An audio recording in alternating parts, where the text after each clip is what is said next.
ટૂંક સમયમાં આપણી એક્ઝામ શરૂ થવા જઈ રહી છે, તો આપણે ફિઝિક્સમાં કેવી રીતે તૈયારી કરવી, કઈ બુકને પહેલાં ઇમ્પોર્ટન્સ આપવું, એની ચર્ચા આપણે પેરેન્ટ્સ મિટિંગમાં કરી જ છે. તે છતાં પણ આપણે અહીં થોડુંક ચર્ચા કરી લઈએ કે ફિઝિક્સની અંદર સૌ વિદ્યાર્થી મિત્રોએ આપણી એનસીઆરટી જે ટેક્સ્ટ બુક્સ છે, એની થિયરમ્સ, એના દાખલા, એના જે કન્સેપ્ટ્સ છે, એ કન્સેપ્ટ્સ તૈયાર કરી લેવા. કારણ કે મોસ્ટ ઓફ જે બોર્ડ અને કોમ્પિટિટિવ એક્ઝામો થાય છે, એની અંદર આપણે એનસીઆરટી ટેક્સ્ટ બુકના જે કન્સેપ્ટ્સ છે એનું જ ઘણું મહત્ત્વ હોય છે. અને તેથી આપણે અત્યારે પણ ટર્મ એક્ઝામની અંદર પણ, યુનિટ એક્ઝામની અંદર પણ, કે રિવિઝન એક્ઝામ હોય તો એની અંદર પણ જો આપણે વધારે પડતું એનસીઆરટી ટેક્સ્ટ બુક્સને ઇમ્પોર્ટન્સ આપીશું તો મોટાભાગના જે કન્સેપ્ટ છે તે આપણે કવર કરી શકીશું અને બોર્ડ તેમજ કોમ્પિટિટિવ એક્ઝામ માટે આપણને સારો એવો ફાયદો થશે. સૌપ્રથમ આપણે જ્યારે એક્ઝામના લાસ્ટ મોમેન્ટમાં કઈ કઈ બાબતોને ધ્યાનમાં લેવી અને કઈ રીતે તૈયારી કરવી એની આપણે ચર્ચા કરીશું. કે જો ધારો કે આપણે અહીં ચેપ્ટર નંબર 1 વિદ્યુત ભાર અને વિદ્યુત ક્ષેત્ર આપણે ઘણા સમય પહેલાં આપણે એ ચેપ્ટરો ભણી ગયા હોય છે, તો એની અંદર આવતા જેટલા બી કન્સેપ્ટ છે આપણે નોટ બનાવેલ જ છે.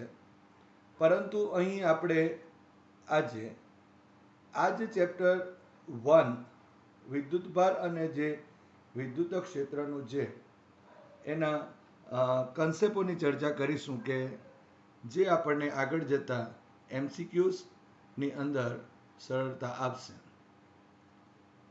તો સૌપ્રથમ આપણે જે રીતે ભણેલા છે, દાખલા તરીકે આપણે જ્યારે ચેપ્ટરની શરૂઆત કરીએ છીએ ત્યારે એના હેડિંગ ઉપરથી આપણે આખા ચેપ્ટરની વાતો કરતા હોઈએ છીએ. તો આ જે ચેપ્ટર છે એને આપણે 3 અથવા તો 4 ભાગમાં વહેંચેલું હશે. નાનું ચેપ્ટર હશે તો એને 2 ભાગમાં વહેંચેલું પણ હોઈ શકે. પણ આ જે ભાગો છે એની જે મૂળ જે અગત્યની થિયરીઓ છે એને પહેલાં ધ્યાનમાં લેવી, એને તૈયાર કરવી અને એના ઉપરથી બીજા કન્સેપ્ટ પણ આપણને સરળતાથી આવડી જશે. તો આજે આપણે વિદ્યુત ભાર અને વિદ્યુત ક્ષેત્રના ચેપ્ટરના જે અગત્યના જે ટોપિકો છે એની આપણે ચર્ચા કરીશું. અહીં તમને એક પીડીએફ પણ આપીશ કે જેની અંદર આખા ચેપ્ટરની અંદર આવતી કોમ્પિટિટિવની જે બાબતો છે એ પણ આવી જશે. એટલે આ ચેપ્ટરની અંદર આપણે અમુક જે અગત્યના જે ટોપિકો, જે આપણે કન્સેપ્ટ ભણેલા છે એને ફરી એકવાર રિકોલ કરી લઈએ અને એનાથી આપણે જે અત્યારે આવનાર જે એક્ઝામ છે એક્ઝામની અંદર એનો સારી રીતે આપણે ઉપયોગ કરી શકીએ. તો આપણે જાણીએ છીએ કે આ ચેપ્ટરનું હેડિંગ જ છે વીજભાર અને વિદ્યુત ક્ષેત્ર. એનો મતલબ એમ થયો કે આ ચેપ્ટરની અંદર આપણે જે 4 ભાગ કરેલા છે એમાં પહેલો ભાગ હતો એને આપણે વિદ્યુત ભાર કહેતા, બીજાને આપણે વિદ્યુત બળ કહેતા, ત્રીજું વિદ્યુત ક્ષેત્ર અને ચોથું આપણે વિદ્યુત ફ્લક્સની વાતો કરતા. તો આમ આપણા પાસે જે 4 જે ભાગ પડેલા છે એના અગત્યના જે સૂત્રો હોય કે અગત્યના મુદ્દાઓ છે એની આપણે ચર્ચાઓ કરીએ. તો અહીં સૌપ્રથમ આપણે વીજભારની જો વાતો કરીએ તો એની વ્યાખ્યા આપણને ખબર જ છે કે જે મૂળભૂત આંતરિક ગુણધર્મને કારણે જે 2 કણો વચ્ચે જે વિદ્યુત બળ લાગે છે તેને તે કણો પરનો શું કહેવામાં આવે? વિદ્યુત ભાર કહેવાય. આ જે વિદ્યુત ભાર છે એના 2 પ્રકાર હોય છે. એક ધન વિદ્યુત ભાર અને બીજું જે છે એ ઋણ વિદ્યુત ભાર કહેવાય.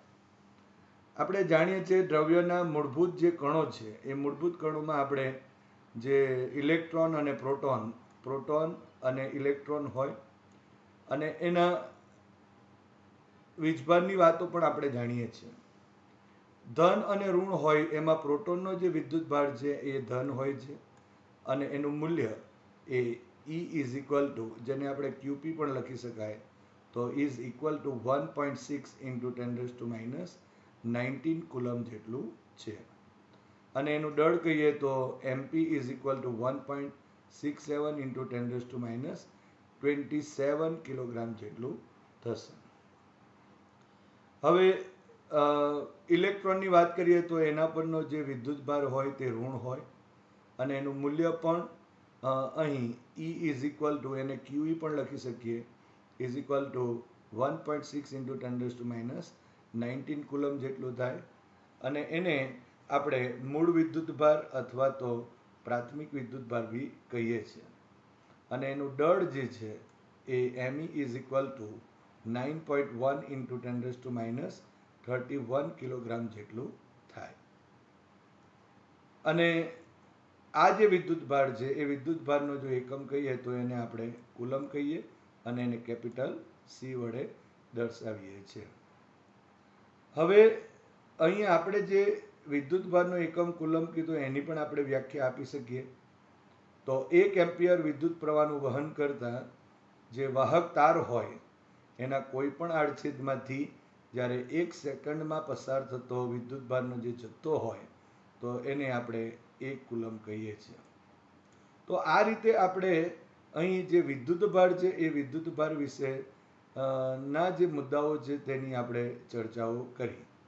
એટલે કે આ રીતે એનું જે બેઝિક વિદ્યુત ભાર વિશે છે એનું આપણને અહીં નોલેજ મળી જશે. આ રીતે કરવાથી શું થશે કે જે કન્સેપ્ટ છે તે એકદમ ક્લિયર કટ થઈ જશે અને એના ઉપરથી તમે બીજા જે થિયરમ્સ છે તેમાં પણ એનો તમે ઉપયોગ કરી શકો છો.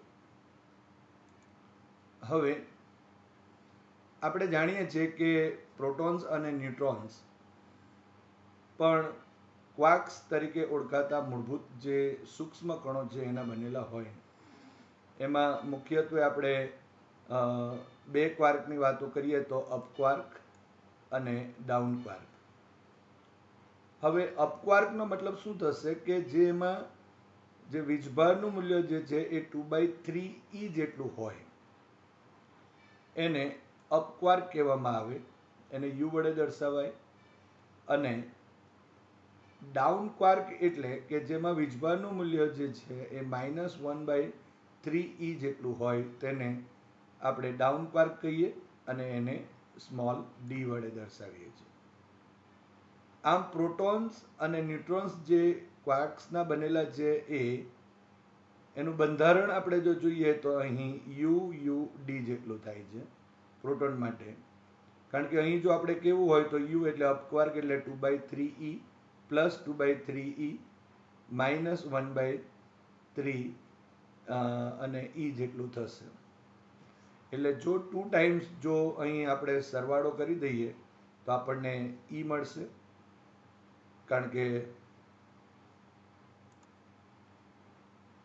3/3 is equal into E is equal to protons માટેનો વિદ્યુત ભાર થઈ જશે. જ્યારે ન્યુટ્રોનના જે બંધારણ છે ક્વાર્ક્સનું એમાં UDD જે હોય છે એટલે કે અપ ડાઉન ડાઉન ક્વાર્ક અને પ્રોટોનમાં અપ અપ ડાઉન ક્વાર્ક થશે. અહીંયા તમે જોઈ શકો છો 2/3 -1/3 -1/3 સો 0 થશે એટલે ન્યુટ્રોનનો વીજભાર નથી. તો આ રીતે આપણે પ્રોટોન અને ન્યુટ્રોનના બંધારણ વિશે પણ વાત કરી શકાય. હવે પદાર્થને વીજભારિત કરવાની રીતો જોઈએ.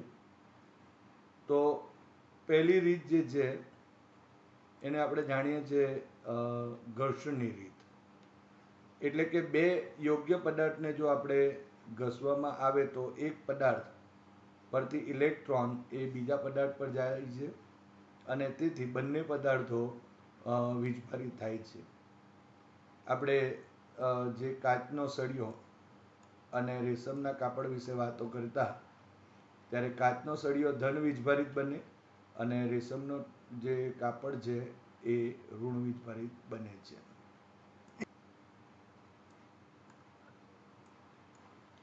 એ જ રીતે આપણે ફર અને પ્લાસ્ટિકના સળિયાની પણ વાત કરતા કે ફર ઉપર જો પ્લાસ્ટિકના સળિયાને ઘસવામાં આવે તો ફર એ ધન વીજભારિત બને છે અને પ્લાસ્ટિકનો સળિયો એ ઋણ વીજભારિત બને.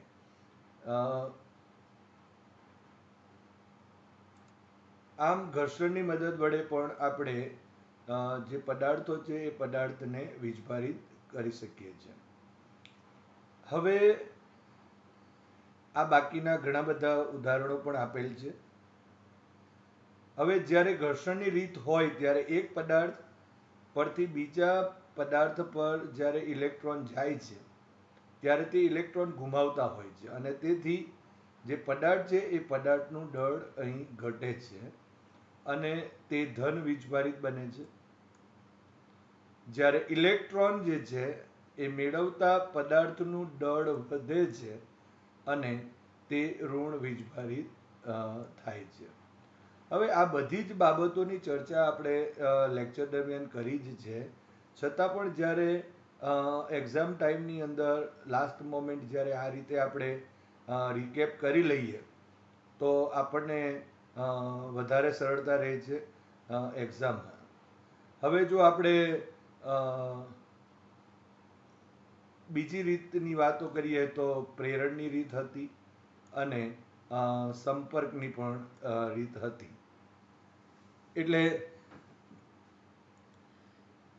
જો ધારો કે પ્રેરણની રીતની વાત કરીએ તો પ્રેરણની રીતમાં કે જ્યારે વીજભાર રહિત વસ્તુની નજીક જ્યારે કોઈ વીજભાર વાળી જ્યારે વસ્તુ લાવવામાં આવે તો વીજભાર રહિત જે વસ્તુ છે એ વીજભાર રહિત વસ્તુને આપણે વીજભારિત કરી શકીએ. એની ડિટેલમાં આપણે ટોપિક વાઇઝ ચર્ચા કરેલી છે, એટલે તે રીતે આપણે અહીં કહી શકાય. હવે બીજી એક વાત નોંધી લઈએ કે જ્યારે આપણે ધન વીજભારિત પ્લેટ છે એને અર્થિંગ કરવામાં આવે તો પૃથ્વીમાંથી ઇલેક્ટ્રોન પ્લેટ પર આવે છે અને જ્યારે ઋણ વીજભારિત પ્લેટને અર્થિંગ કરવામાં આવે તો પ્લેટ પરથી ઇલેક્ટ્રોન પૃથ્વીમાં જાય છે. અને એ આકૃતિ અહીં દર્શાવેલ છે, તમે જોઈ શકે છે. અને આ જે સપાટી છે એને એ તટસ્થ કરી દેશે. એટલે અહીં આપણે જો વાત કરવી હોય તો એમ કહી શકાય કે ઇલેક્ટ્રોન અર્થિંગની જે પ્રક્રિયા થાય છે એમાં ઋણ વીજભારિત જો પ્લેટ હશે કે વસ્તુ હોય તો તે અંદર ઇલેક્ટ્રોન પૃથ્વીની અંદર જતો રહેશે. ઓકે, અને ધન હશે તો ત્યારે એ પ્લેટ ઇલેક્ટ્રોન જે છે તે પૃથ્વીમાંથી ઇલેક્ટ્રોન પ્લેટ પર આવે છે એમ કહી શકાય. હવે ત્રીજી રીતની વાત કરીએ તો સંપર્કની રીત. એટલે કે જ્યારે બે સમાન પરિમાણ ધરાવતા એક વીજભારવાળા અને બીજા વીજભાર રહિત પદાર્થને જો સંપર્કમાં લાવી અલગ કરવામાં આવે તો બંને પરનો જે વિદ્યુત ભાર છે તે અડધો અડધો વહેંચાઈ જાય છે. આપણે એની વાતો પણ કરેલી. તો આ રીતે અહીં સંપર્કની રીત વડે પણ આપણે જે વીજભાર છે એ વીજભારને કોઈ પદાર્થ ઉપર વીજભારિત કરી શકીએ છીએ. આમ આપણે ત્રણ રીત થાય. એક તો ઘર્ષણની રીત, બીજી પ્રેરિત એટલે કે પ્રેરણની રીત અને ત્રીજી સંપર્કની રીત થશે. હવે જે વીજભાર છે એ વીજભારને નું જે અસ્તિત્વ છે એ જાણવા માટેનું જે સાધન જે છે એને આપણે ઇલેક્ટ્રોસ્કોપ કહેવામાં આવે છે. હવે કુલમનો નિયમ કે બે બિંદુવત સ્થિર વિદ્યુત ભારો વચ્ચે પ્રવર્તતા જે વિદ્યુત બળનું મૂલ્ય એ તે વીજભારોના મૂલ્યના ગુણાકારના સમપ્રમાણમાં અને તેમની વચ્ચેના અંતરના વર્ગના વ્યસ્ત પ્રમાણમાં હોય છે. એટલે જો આપણે અહીં સૂત્ર સ્વરૂપે લખવું હોય તો F is proportional to Q1 Q2 divided by R², કે જ્યાં Q1 અને Q2 એ બે બિંદુવત સ્થિર વીજભારો છે, એનું મૂલ્ય આપેલા છે અને સ્મોલ r એ અંતર છે અને સ્મોલ કે એ કુલમનો અચળાંક છે કે જે કે ઇઝ ઇક્વલ ટુ 1/4 એપ્સાઇલન 0 આપણે લખી શકીએ,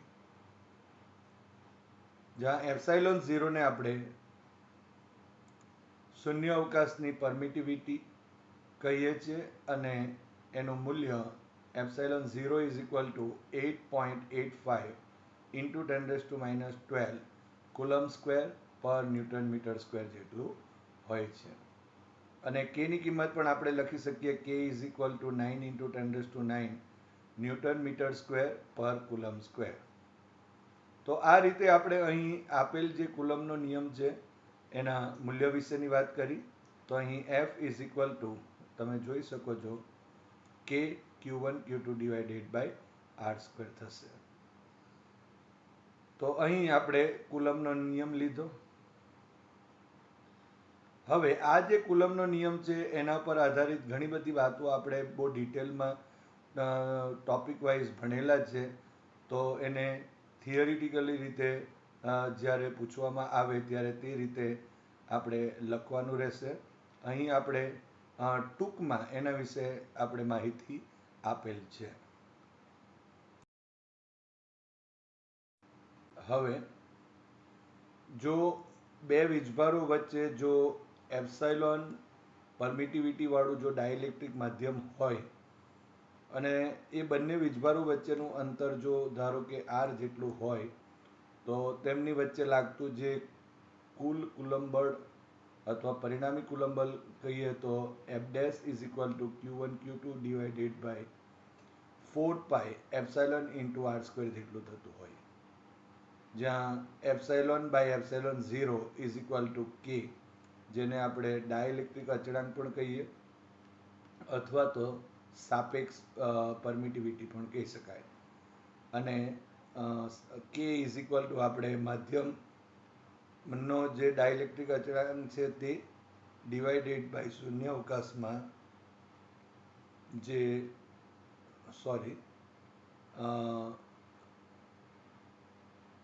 જે માધ્યમ છે એ માધ્યમમાં જે પરમિટિવિટી છે તે અને શૂન્યાવકાશમાં જે પરમિટિવિટી છે તે બેનો ગુણોત્તર લઈએ તો અહીં ડાઇલેક્ટ્રિક અચળાંકનું મૂલ્ય મળે. હવે આ કિંમત જો આપણે અહીં એપ્સાઇલોન ઇઝ ઇક્વલ ટુ જો કે એપ્સાઇલોન 0 લખીએ તો તમે જોઈ શકો છો F' is equal to Q1 Q2 divided by 4 epsilon 0 into K into R² થશે. માટે અહીં Q1 Q2 divided by 4 epsilon 0 into R² જે છે એ તો F ગણાશે, માટે F ડિવાઇડેડ બાય કે લખાશે. એનો મતલબ એમ થયો કે અહીં જ્યારે કોઈ એપ્સાઇલોન પરમિટિવિટી વાળું જો ડાઇલેક્ટ્રિક માધ્યમ હોય અને R અંતરે જો આ બે વિદ્યુત ભારો રહેલા હોય તો એમાં જે બળ લાગે છે તે કેમાં ભાગનું થઈ જશે, એટલે ડાઇલેક્ટ્રિક કોન્સ્ટન્ટમાં ભાગનું થશે, જેનું સૂત્ર આપણે અહીં મેળવેલ છે. હવે એ જ રીતે જો આપણે કહેવું હોય તો અહીં એમ કહી શકાય કે શૂન્યાવકાશ માટે કે ઇઝ ઇક્વલ ટુ 1 કહી શકાય. અવાહક પદાર્થ માટે જો વાત કરીએ તો કે ઇઝ ગ્રેટર દેન 1 હોય છે અને ધાતુ માટે કહીએ તો અહીં કે ઇઝ ઇક્વલ ટુ ઇન્ફાઇનિટી જેટલું હોય છે. તો આ રીતે અહીં આપણે જુદા જુદા માધ્યમની અંદર પણ લાગતું જે બળ છે તેના વિશેની ચર્ચા કરી શકાય. બીજી ઘણી બધી માહિતી અહીં આપેલ છે અને એની ચર્ચા એ મતલબમાં કે અહીં જે કોમ્પિટિટિવ એક્ઝામ છે એના માટે પણ માહિતી આપેલી છે કે જે આપણી આ જે ફંડામેન્ટલ બાબતો છે એ ફંડામેન્ટલ બાબતોને ધ્યાનમાં રાખીને જ અહીં સૂત્ર મેળવેલ છે. હવે આપણે નેક્સ્ટ સંપાતપણાના સિદ્ધાંતની જ્યારે ચર્ચા કરીએ ત્યારે આપણે જાણીએ છીએ કે સંપાતપણાના સિદ્ધાંત મુજબ જે વીજભારિત તંત્ર જે હોય એ વીજભારિત તંત્રમાં કોઈ એક વીજભાર ઉપર જે લાગતું કુલ પરિણામી બળ વિદ્યુત બળ એ બીજા જે સ્વતંત્ર જે વીજભારો છે એના વડે લાગતા કુલમ બળોના સદિશ સરવાળા જેવું હોય છે. તો તો અહીં આપણે જો સંપાતપણાનો જે સિદ્ધાંત છે એને ટૂંકમાં આ રીતે લખી શકાય કે એફ આઈ, ધારો કે આઈમાં વીજભાર ઉપર લાગે છે, તો F I is equal to K Q I sigma I is equal to અહીં J is equal to 1 to n, but J is not equal to I લખી શકાય. સો અહીં ક્યુ જે ડિવાઇડેડ બાય અહીં R I J અને R I જે સદિશ થશે, કારણ કે આપણે જાણીએ છીએ કે અહીં સદિશ જો લખીએ તો અહીં કેરેટ આર કેરેટ અને એનું મૂલ્યનો ગુણાકાર લખતા હોઈએ છીએ, એટલે કે અહીં માટે અહીં આર કેરેટ હશે, તો જ અહીંયા શું થશે, સદિશ આર અને એનું મૂલ્યનો ગુણોત્તર, r caret is equal to r સદિશ અને તેના મૂલ્યનો ગુણોત્તર, તો જ અહીં Q J divided by R I જે હોલ સ્ક્વેર થશે. એટલે અહીં આપણે કેરેટ લખીશું અને આર આઈ જે જો હોય સદિશ, તો એનું મૂલ્ય અને એની દિશામાંના એકમ સદિશનો ગુણાકાર એ આપણે લખીએ જ છીએ. અહીં આર આઈ જે બરાબર આર આઈ માઇનસ આર જેનો માનાંક આપણે લખી શકાય. તો આ રીતે આપણે સંપાતપણાના સિદ્ધાંતની ચર્ચા કરી શકાય. હવે જો ધારો કે કોઈ વિદ્યુત ક્ષેત્રની અંદર ક્યુ વીજભાર પર લાગતું જે વિદ્યુત બળ છે એને આપણે આ સૂત્ર વડે લખી શકીએ, એફ ઇઝ ઇક્વલ ટુ સદિશ ઈનો માનાંક એટલે કે ઈ ઇન્ટુ ક્યુ, અને આના ઉપરથી ઈનો જો એકમ લખવું હોય તો ન્યૂટન પર કુલમ અથવા તો આપણે વોલ્ટ પર મીટર પણ લખી શકીએ છીએ. હવે વીજભારની જે રેખીય ઘનતા, પૃષ્ઠ ઘનતા અને કદ ઘનતા વિશેની વાતો કરીએ. લગભગ બધી જ વ્યાખ્યાઓ એક સરખી છે, પરંતુ સંદર્ભ જુદા હોવાને લીધે આપણે અહીં જુદી જુદી વાતો કરીશું. એક લંબાઈનો સંદર્ભ હશે, એક ક્ષેત્રફળ અને ત્રીજું કદનો સંદર્ભ હશે. તો વીજભારિત રેખા પરના એકમ લંબાઈ દીઠ વીજભારને વીજભારની રેખીય ઘનતા લેમડા કહેવાય. એટલે કે લેમડા ઇઝ ઇક્વલ ટુ કુલ વીજભાર ભાગ્યા રેખાની કુલ લંબાઈ, માટે ક્યુ બાય એલ થશે. માટે એનો એકમ જો કેવો હોય તો કુલમ પર metre.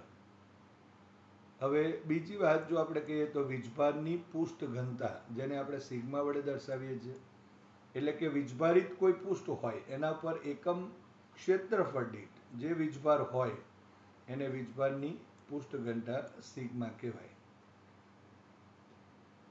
Sigma is equal to અહીં ક્યુ ડિવાઇડેડ બાય એ, અને એનો એકમ કહીએ તો કુલમ પર મીટર સ્ક્વેર જેટલો થશે. હવે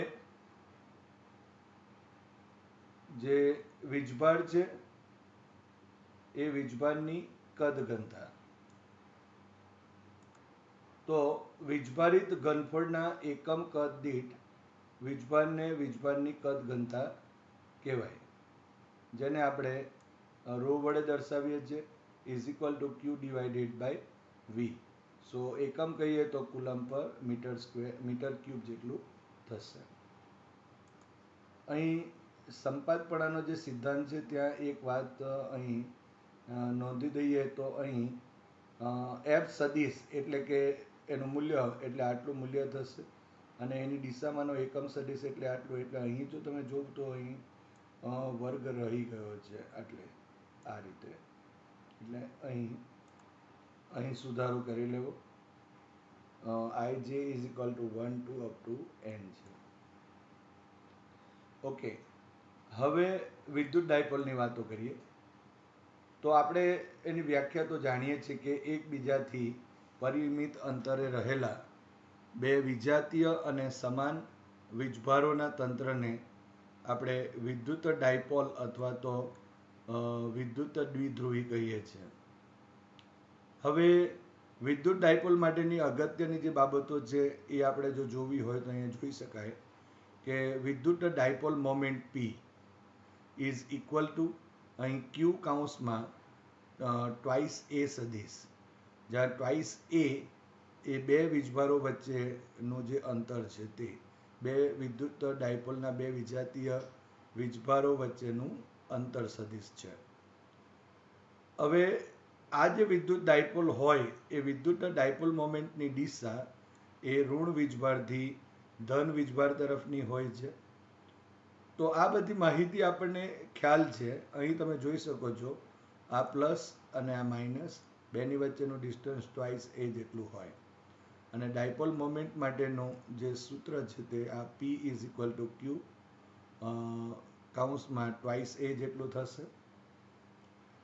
હવે આ જે ડાયપોલ મોમેન્ટ છે એનો એસઆઈ એકમ કહીએ તો અહીં વીજભારનો એકમ કુલમ અને ટ્વાઇસ એ અંતર છે માટે મીટર કહી શકાય, એટલે કુલમ ઇન્ટુ મીટર જેટલું થાય. એના બીજા એકમની પણ અહીં ચર્ચા આપેલ છે.